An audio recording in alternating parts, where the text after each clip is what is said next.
Magandang hapon sa inyong lahat. Ako si Adriana Q. Bigonya mula sa Grade 4 Loyalty. Ang aking tula ay pinamagatang Dalhin Mo Ako sa Bayan Kong Liag.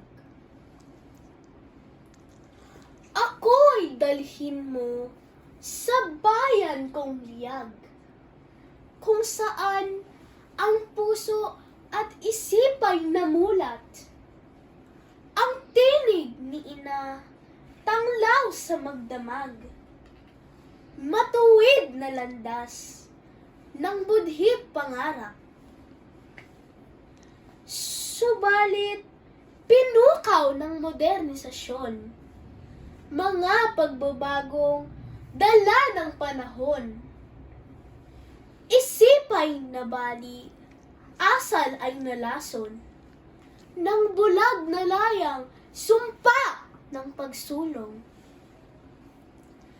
Nasaan na nga ba ang gawing magalang, pagsunod sa utos ng mga magulang?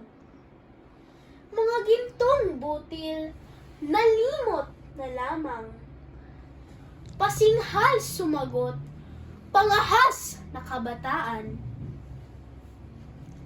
Tandaang yang guryong naglaro sa hangin, sa pagkakatali na bigtas sa piling.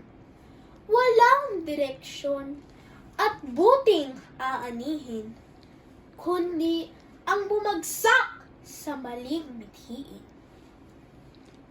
Huwag talikuran ang mga pangaral, mga tagubilin sa dibdib ikintal.